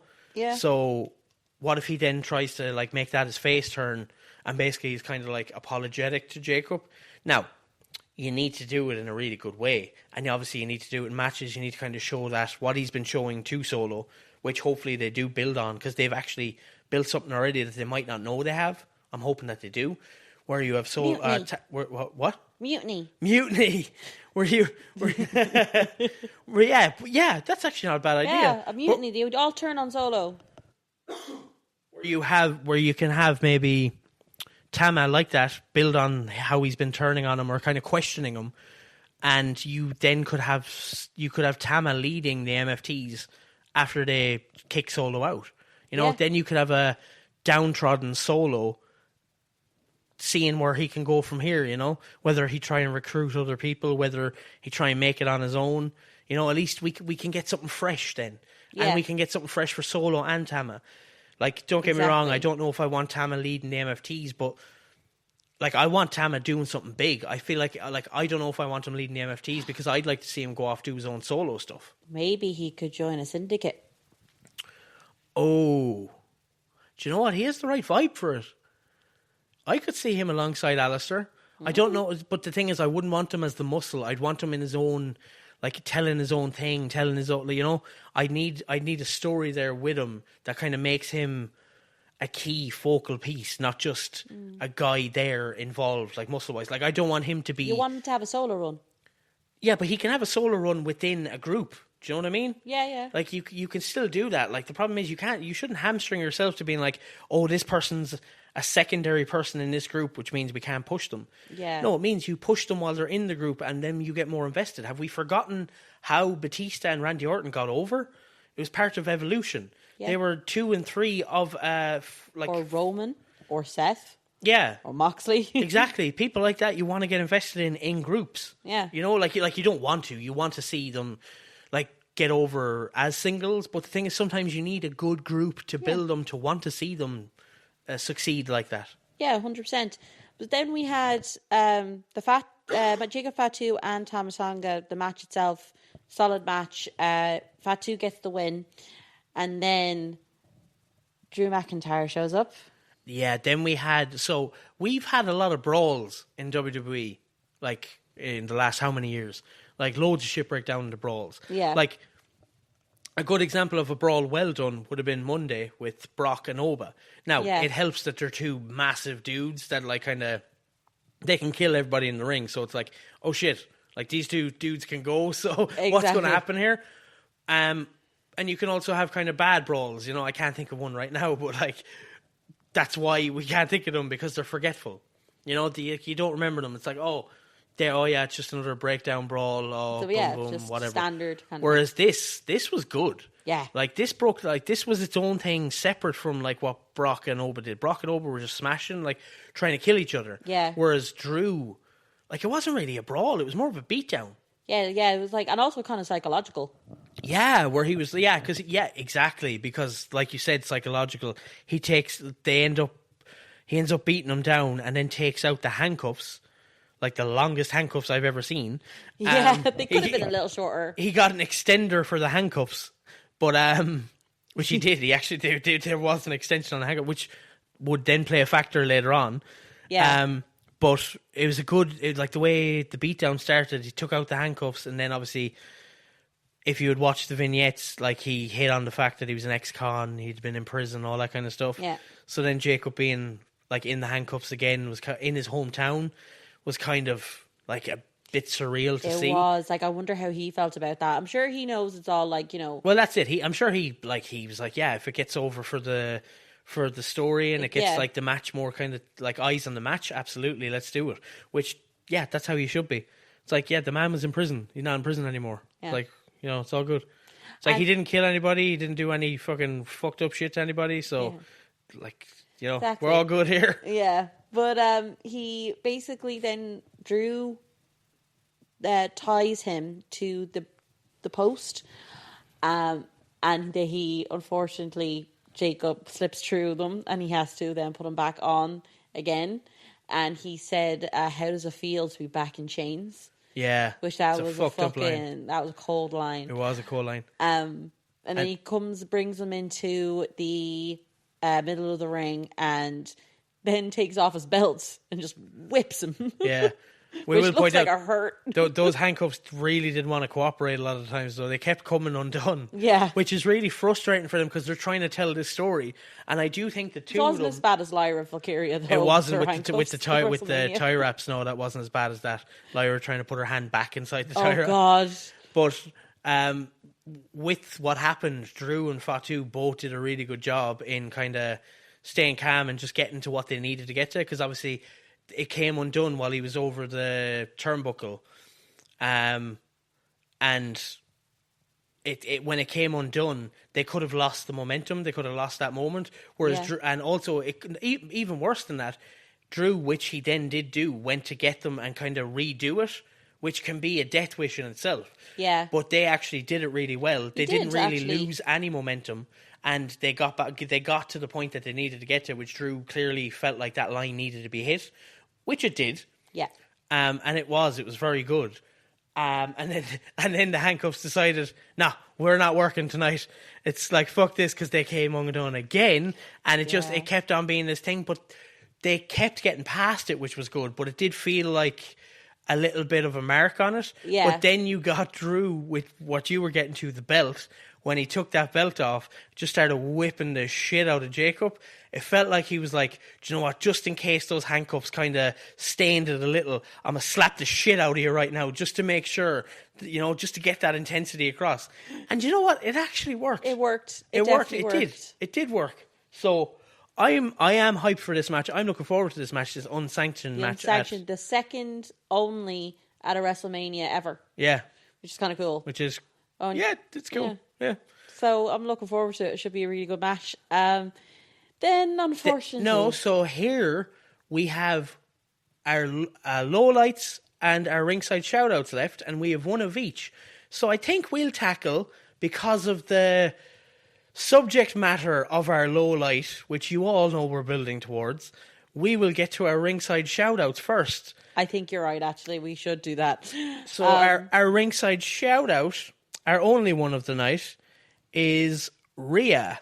So we start off with Rhea in ring with the promo. So yeah, what do we think it is? It was a good promo. The pop wasn't that big for Rhea coming out. It wasn't actually. It was weird. Yeah. I think it was. This was the start of the night. It was the very start of the night. So she comes out. You know, she basically, I like her line when she said that you hurt my EO. I was like, aw. And she's like, so get out here. And then we expect Jade's music, but we got EO's music. Yeah. So EO comes down and she's basically in ring gear, I might add. In ring gear. And she's like, I want to fight Jade. Rhea says, no, like, you're not ready. Like, I don't want you to do this. And she's like, no, like, I'm mad too. Then we had Nick Aldis come down and he announced that the main event will be Jade Cargill versus Io Sky.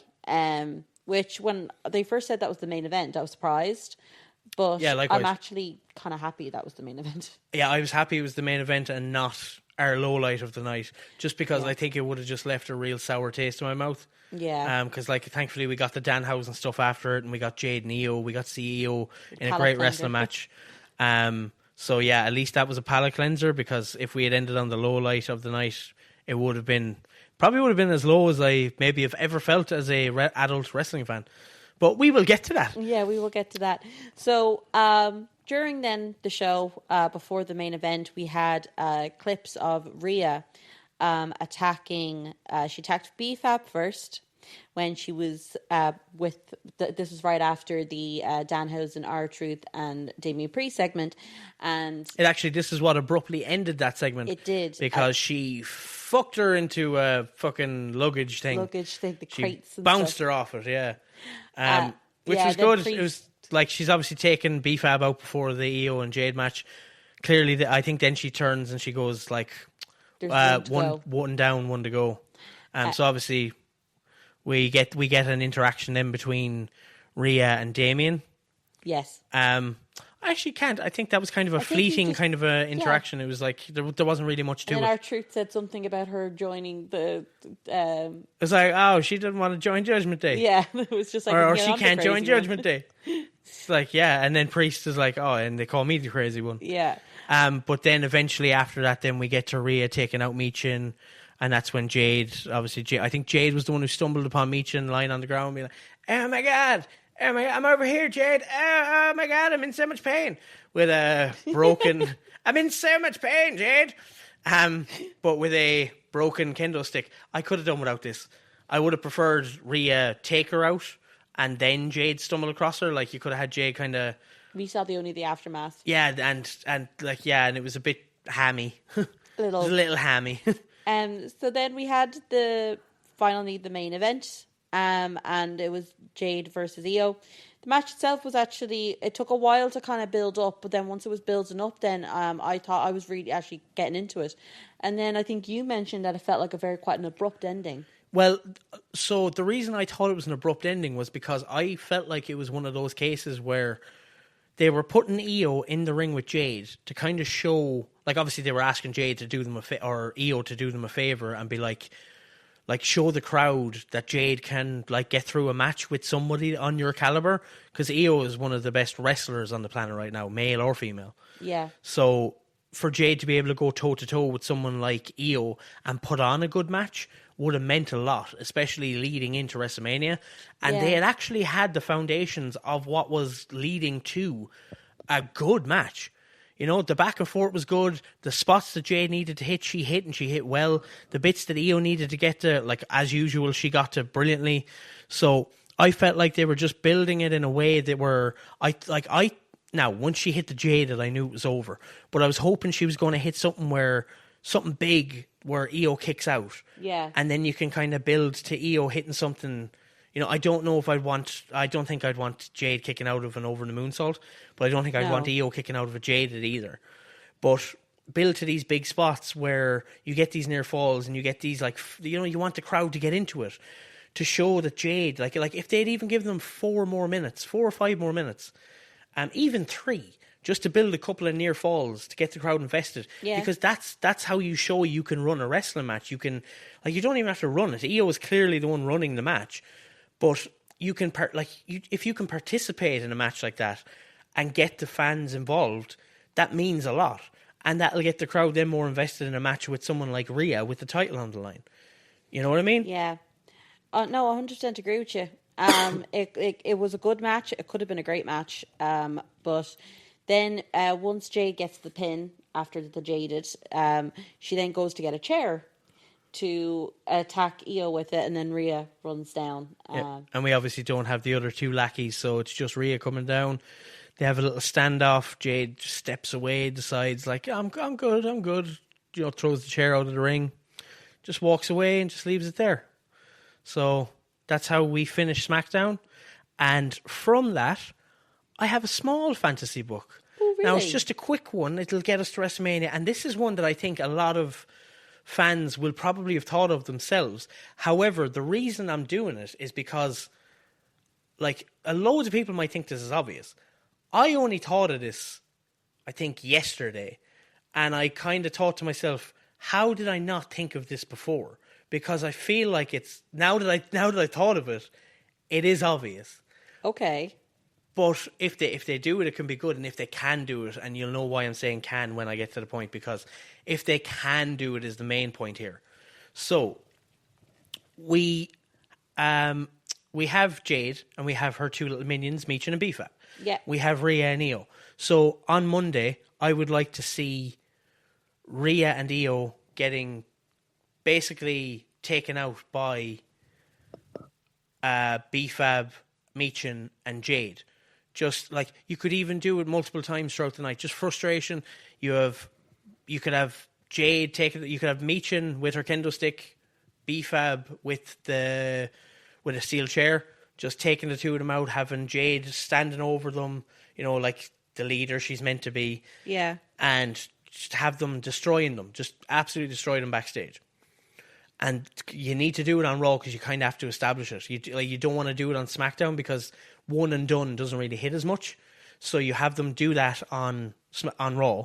Then you have them do the same on SmackDown. Take them out in the ring, whatever. But just make sure that numbers game is clear and evident. It's like you can take us out individually like Rhea did. That's fine. But when the three of us are together, numbers don't lie. 3-on-2 is 3-on-2. Simple as. So then you get to WrestleMania. You get to Rhea and Jade. Back and forth match. Bfab and Meechin. You know what? You start the match with just Jade and Rhea. Okay? Get through however long the match is. Let's say the match is 12 minutes. Get through 8 minutes of the match with just the two of them in the ring. Then after that, you kind of have Rhea building. You realise Jade or Rhea's going to go over. You get Jade or Meechin and Bfab down to the ring. That's when, that's their cue to come down. Get involved, whatever way you need them to.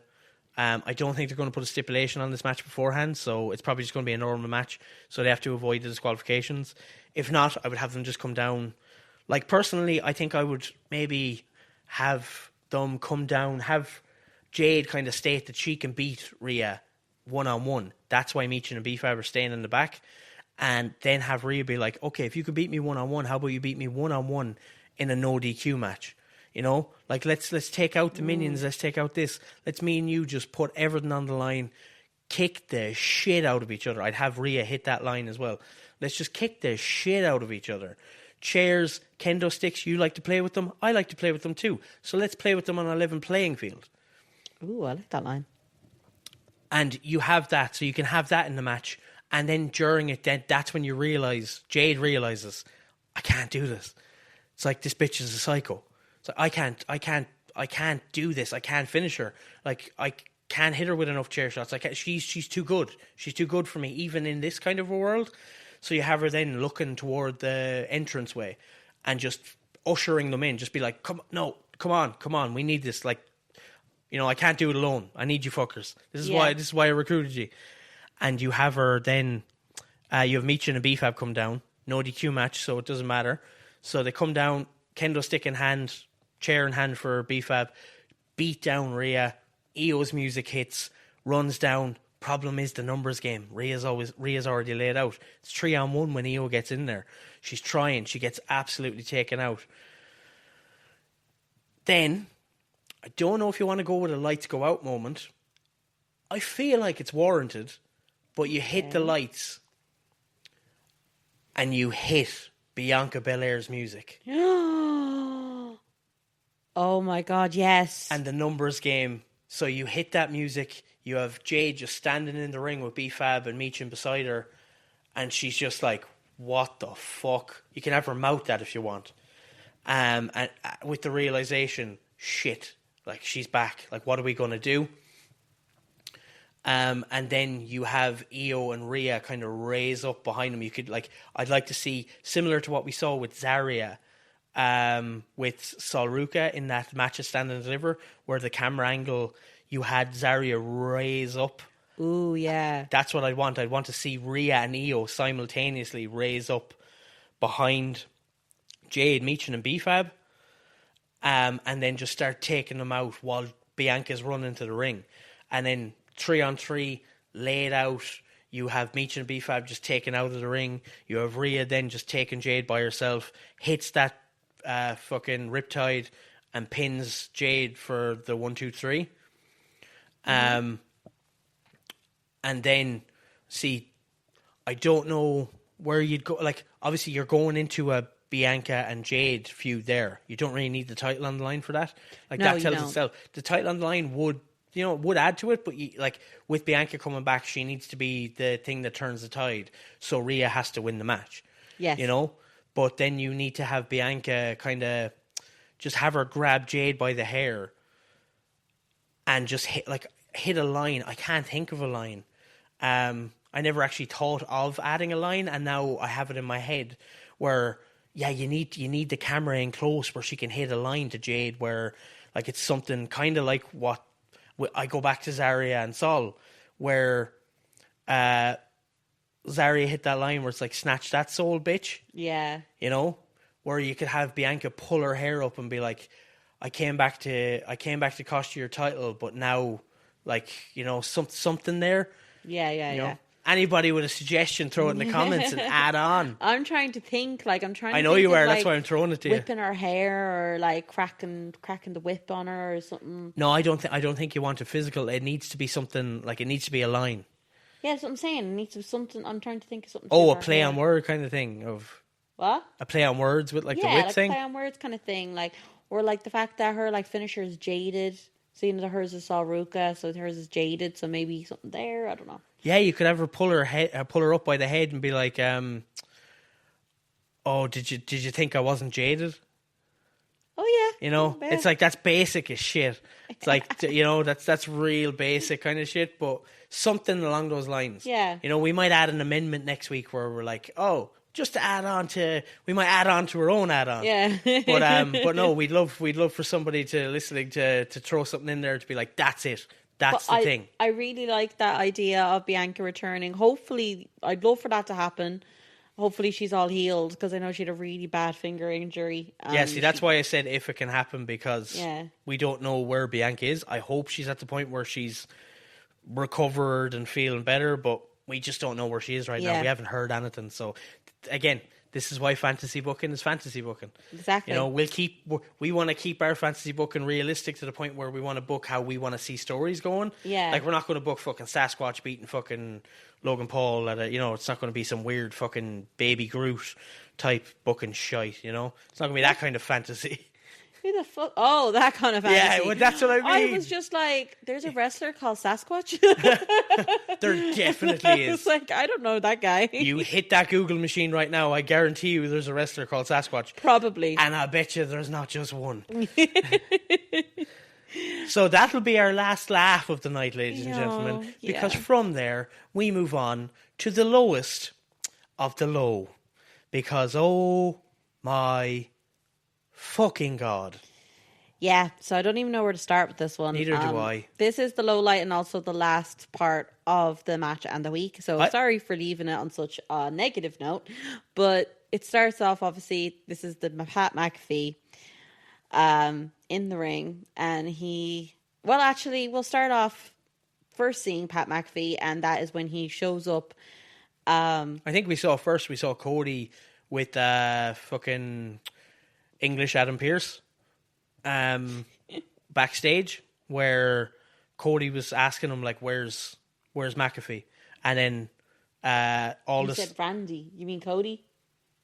Did I say Randy? Yeah, you said Randy, and I was like, what do you mean? I remember seeing Randy first. Wow, brain fart moment. I thought I said Cody.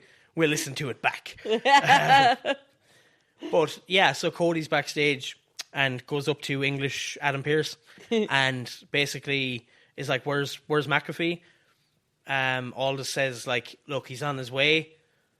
He's not here, but he's on his way. Just to let you know, it's coming from up top. You cannot put your hands on McAfee. Nobody in the WWE can put their hands on McAfee. He has, I think, what Wade Barrett describes on commentary later on as a invisible armor around him.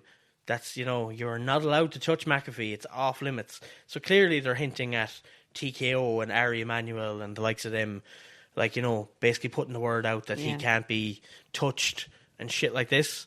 So, yeah, that was one way to go about it. Yeah, then we had McAfee show up, and as he's walking in, he runs in to Nick Aldis, and he's like, did you tell them? He's like, yes, I told them. And he's like, cool, park my car, and throws his keys at him. And they land on the floor, and he has to pick them up, and he puts them in his pocket. and then he runs into Jelly Roll. And I actually was really impressed with Jelly Roll during this segment. I thought he did really, really well.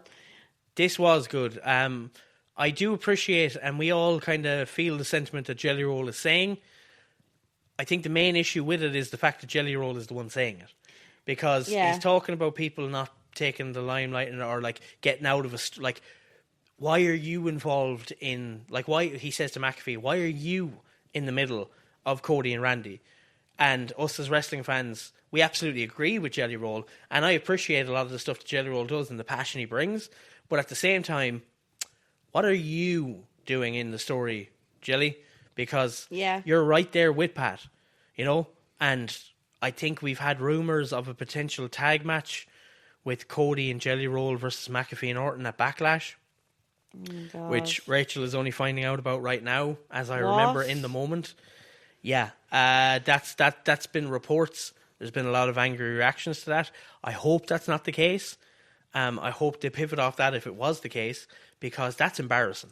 We don't need this shit. Honestly, this is how strongly I feel about the fact that McAfee has come in and done this, because do you know what? I'm actually really disappointed in McAfee actually doing this, because he knows wrestling. He's a fan of wrestling, and now he is being this guy. Yeah. You know what I mean? So I'm like really like kind of disappointed. I know disappointed that he's actually okay doing this.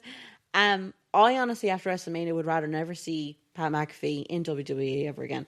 Like, honestly, I'm like, which is a point that he actually gets to in his promo, because he says that if Randy Orton loses at WrestleMania, he will, like, the IWC will never have to see Pat McAfee again. And it's good. I know, but it's like, just shut up. Like, we don't need a stipulation on the match that involves you. Yeah. This is Cody and Randy. Like, this is 20 years of storytelling that can be done, and it's boiling down to this shite. So when he's in the ring, once he has that altercation with Jelly Roll, he also calls Jelly Roll a convict as he walks away, and it seems like he kind of stumbled a little. Well, no, he hit that line fine. Yeah. But he felt like, because Jelly Roll got really intense, and he ended up, because it was actually good by Jelly Roll, but again, Jelly Roll, why is it Jelly Roll? You know, why are we talking about Jelly Roll? But it was well done by him, in fairness, when he got intense with Pat and he like shoved him, and he's like, I don't work here. You know, I can put my hands on you. I'm not employed by WWE, you know? And then Nick Aldis gets involved and he shoves Nick too, which was a good touch. Yeah. You know, it was well done. And I think it actually flustered Pat, legitimately, because when he was walking away, he obviously threw that convict line out, which he did hit well, but just the way he brushed himself off and he then rolled into that, like, Randy Orton, that line, he just sounded like a guy trying to get back into his flow. It did sound that way, yeah. Like he sounded like he had been knocked off rhythm, and he was trying to kickstart the engine again just to get back to that point. Yeah, I think you're right. We then come to McAfee in the ring and doing a promo, just him on his own. And he talks a lot of shit, but one of the things that he says is he's talking about CM Punk, because CM Punk, like as we mentioned earlier when we were talking about Raw, CM Punk delivers an amazing promo when he mentions Pat McAfee. And so basically this is McAfee basically calling that out and starts talking about how Punk is essentially a hypocrite. He's a fraud. This was annoyingly good. He's talking about the merch sales from CM Punk. And where do you think those are going to? They're not going to the families that you mentioned. They're going into your pocket. Now, as much as I hate this whole thing, that McAfee, that was done very well. It was done extremely well, especially the lines he hit, because obviously he was building to these like, oh my god moments, and in fairness, they were oh my god moments, which is frustrating because of who's delivering it on whose behalf as well. Like, but like that line where he was like, is it going into the account of like poor wrestling families? Or is it going into the account of, I'm so sorry, Saudi Arabia? Oh, I forgot about that line. Yeah, which was a crazy line. I thought that was a wild line. And when it comes to McAfee obviously is a fan of the business. He's obviously, like, he seems like he's gone out of touch. But with that old school kind of stuff and how Punk and them used to shoot on each other in the past, I feel like McAfee might have been like, oh, Punk is shooting on me, so I'm going to shoot back. I don't know how much Punk is going to appreciate that kind of shooting.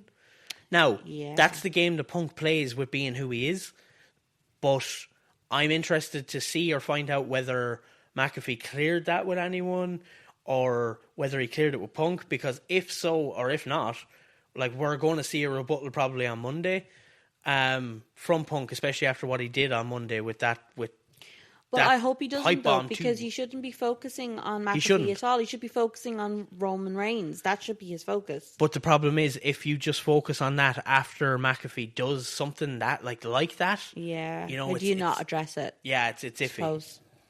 But moving on then from Punk, he starts talking about Cody, and he says that Cody basically will go into... I think he means did he say go into Triple H's office and roll over like a dog? Yeah, he also said suck his ass. Oh yeah, suck his ass. Yeah. He mentioned that as well. He also mentioned something about those cheeks. Yeah, so then eventually we do get Cody coming in. Well, that was at the end when he mentioned that was when Cody was leaving. That was when he was leaving, yeah. So we get Cody coming in then, facing off with McAfee. And it was an interesting back and forth because... Well, before... Cody actually genuinely seemed... Pissed off that this is happening. Because usually, like, you know, when you can tell someone's acting pissed off. Yes. That seemed like genuine anger on his face. It did. Before we get to the Cody stuff, though, when Pat was in the ring by himself, one of the absolute slaps in the face to wrestling fans. Oh my God, I forgot that. One of the biggest slaps to the face that wrestling fans, I think, have ever gotten. And I think it's made everybody feel fucking shitty. And it's one of the main reasons why this has gone over so badly, as it should, is McAfee in the middle of it as a heel.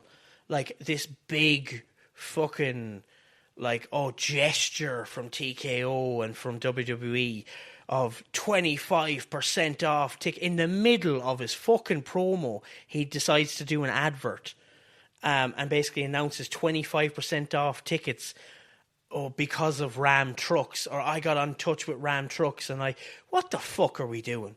The ad breaks are for shit like this. Like, we don't need this shit. Tweet. We don't need this shit in the middle of the ring. So we don't. Like, it's absolutely ridiculous. And then on top of that, I think we had touched on this before, but like 25% off when it comes to $25,000 to $50,000 tickets, it's like a drop in the ocean. It's like, yeah, it's don't get me wrong, it's a start, but I think you would mention, like, they should have gone 50 and like at least let that be where you go from there, dropping them down, drop them 50% off. And then start lowering from there. And also, just to mention, this is only for Saturday. This is not Sunday. Yeah. And also, in McAfee's promo, where he was, like, talking about this, he shit on night 2. He was like, this is Saturday night. 25% off Saturday night. Don't go and buy Sunday night tickets. That's going to be ass.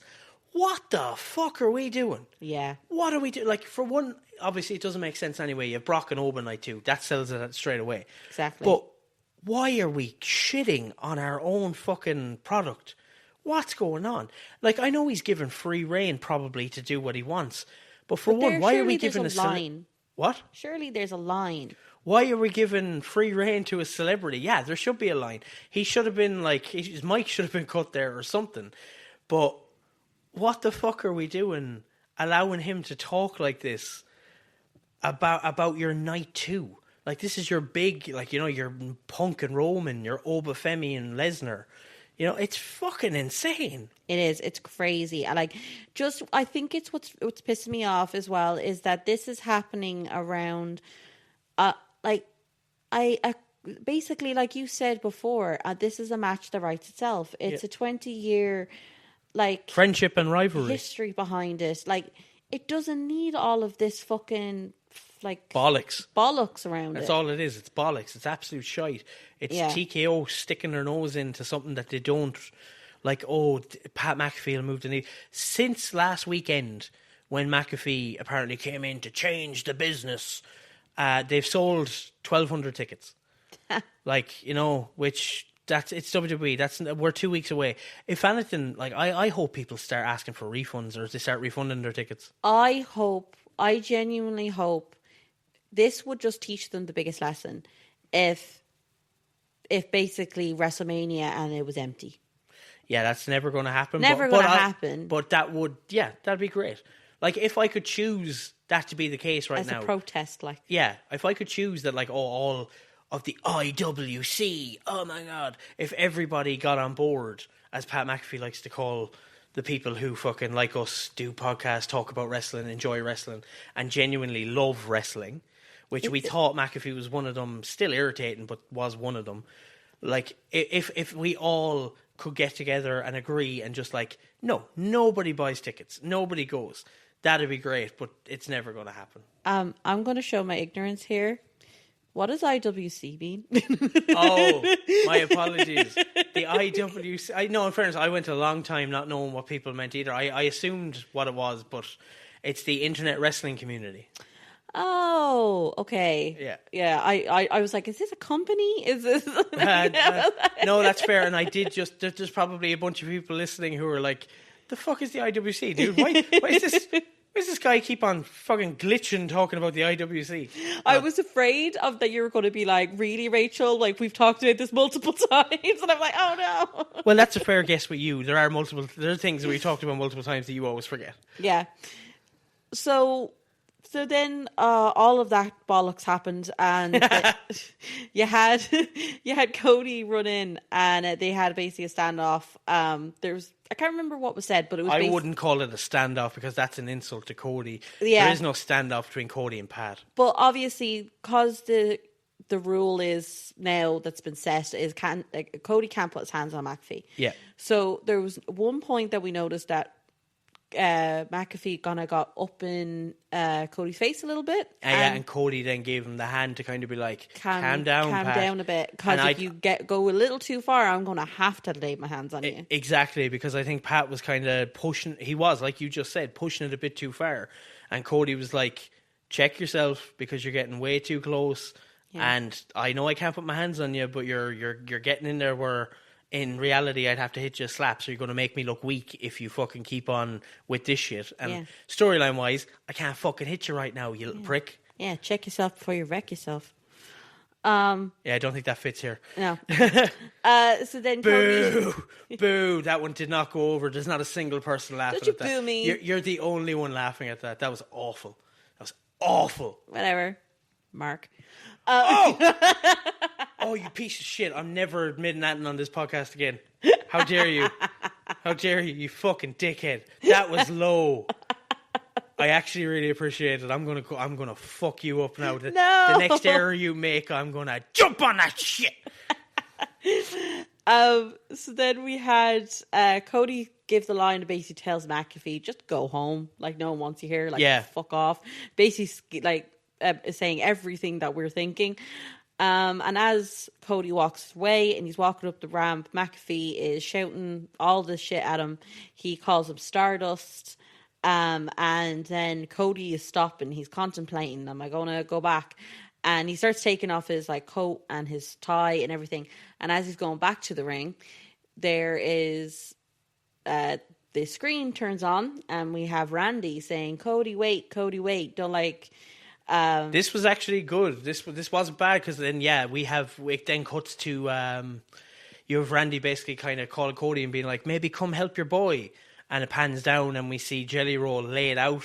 And then Randy just is like, oh, like maybe I'll just bring him to you, and then just drags him. They're already kind of at the point in Gorilla where they're coming out, so he drags Jelly Roll out.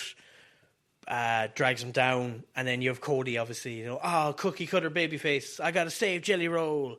Like fucking runs out of the ring. McAfee sneaks up behind him, which I did think McAfee was going to get the upper hand where he like smacks him, and then Randy came out. Yeah. So thankfully, at least there, like the tiniest fucking morsel of a nod to something somewhat decent is the fact that we didn't have McAfee just lay Cody out and then the beating ensue. Like, at least Cody turned around and was like, what are you doing, you little fuck? Like, you think I don't realise you're gonna be there?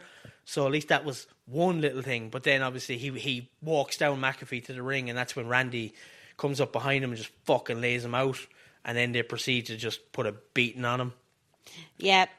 So basically we had Cody being laid out on the ground, I think Jelly Roll at one point did try to get up on the apron to help, but he just got knocked down again.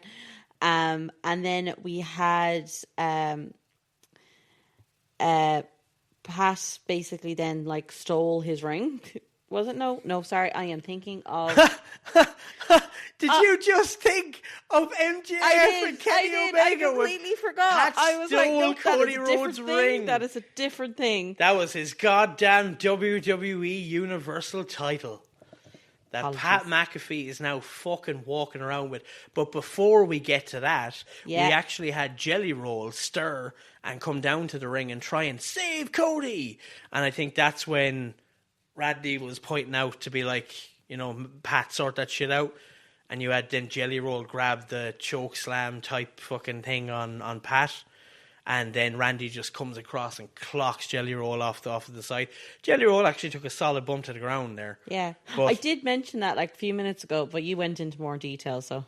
I did go into more detail. I apologize. Yeah, because you didn't go into enough. Fair. Because that moment where Jelly Roll like puts a fucking chokeslam looking shite onto McAfee, and you have McAfee selling in the build to WrestleMania. Yeah. What the fuck are we doing? Yeah. It was just him going, Yeah, it was absolutely fucking shite. fucking shite. But yeah, then we have McAfee steal the title, and okay, so now he's gone with the fucking Universal title. What the fuck are we doing here? There was a point as well when we had Pat and Randy walk into their car with the title, talking about, oh, it feels like WrestleMania, blah, blah, blah, blah. As we're walking, there was... Blah, blah, blah, blah, blah, blah, blah, blah, blah. There was someone in the background. There was, and I'll also point out, because that's a great shout, earlier in the night when we had Jelly Roll and Pat and Nick Aldis... Bald Adam Pearce? Ooh, strange one. English Adam Pearce. The Raw guy is bald Nick Aldis. But yeah, in the background, outside the door, we had the same person hovering in the background of that segment too. So yeah, it's a strange one. So Aleister Black has decided that he wants to be somehow involved. I don't know. I don't know where this is going. Curious what they're doing with this. But that's the word. That's the best word to use there, is curious. Yeah. Because I am curious, because I do think there's a push coming for Alistair on the other side of Mania. Yeah. And I hope it's in the main event scene, because we could absolutely do with some fresh blood like him in the main event scene. I think we could do with 2 or 3 people like that. You know? I think that's one thing. Did we actually mention Royce Keys earlier in the night? Because I was going to mention Royce Keys. We didn't. Yeah, because that's one of our ringside shout-outs, I believe we may have forgotten. So anybody... completely forgot about that. And that's a bad one on our behalf. So we actually, I think with the Cody and Randy stuff, like Pat stealing the title, like it's absolute bollocks with the fucking, like him doing a promo in the middle, or an advert in the middle of a promo, and selling this shite. I think everybody, as wrestling fans, like we all felt dirty after it. So to try and not have our night and our podcast end on a dirty run, or on a dirty note with that shite, we'll talk about a ringside shout out we forgot, which was Royce Keys, which I was quite happy with. Yeah. Because the music was really good. His entrance was solid. His in-ring work was good. The interview after the match was really good. Solo coming up and talking to him and basically kind of being like, long time no see, was an interesting little Easter egg for a potential future thing which we could have with Solo when he's out of the MFTs, which I would like. That would be good. And personally, I'm invested in Royce Keys, seeing what he can do, because that in-ring work was solid. Like, we've seen him in AEW as Powerhouse Hobbs. We know he's solid in the ring. Yeah. But it translated well. And then seeing him... And he also had that vignette at the beginning. Yes, absolutely. I forgot about that. See, this is how much we forgot about it. I know. But now remembering it, I actually feel bad forgetting about it, because we took our notes, we took everything, and we forgot about Royce Keys, which we feel shit about now. Yeah. Well, at least we don't have to end with the whole fucking Macca shit. McAfee. I'm actually glad that we forgot about Royce Keys up until now, because like that, we don't have to end on Pat.